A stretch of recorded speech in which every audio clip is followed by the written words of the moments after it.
शाळेतलो आमचो मार्च महिनो कसो गेलो चला तुमका सांगतोय। हे हाय मंडळी, बाकीच्यांसाठी तर मार्च महिनो खूप मोठो होतो, संपत नव्हतो, पण आमच्यासाठी ह्यो महिनो म्हणजे कधी इलो आणि कधी गेलो समजलंच नाही।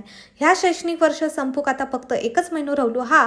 मग मार्च महिन्यात रोज 7:45ला शाळा भरायची आणि पुढच्या महिन्यात असा स्कॉलरशिप परीक्षा, मग शेवटच्या 2 तासांका परीक्षेचो कसून सराव चालू होतो।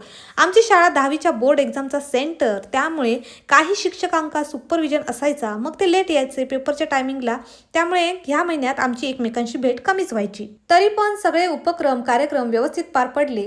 जेव्हा कधी आम्ही सगळे एकत्र येऊचो ना, तेव्हा मात्र आम्ही खूप सारे मेमरीज क्रिएट करूचो। आणि आमच्या स्टाफची खासियत म्हणजे किती वर्कलोड असला, धावपळीचो मंत असलो तरी एकमेकांका कायम मदत आणि सपोर्ट करणार।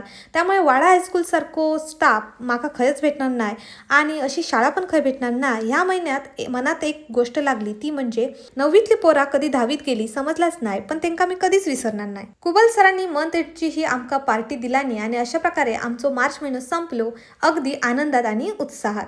मंडळी, कोकणातल्या गावात जॉब लागू पण नशीब लागता, कोणीतरी अगदी बरोबरच म्हटला। हा व्हिडिओ आवडला असा तर प्लीज लाईक शेअर सबस्क्राईब करा। भेटते नेक्स्ट व्लॉग मध्ये, बाय।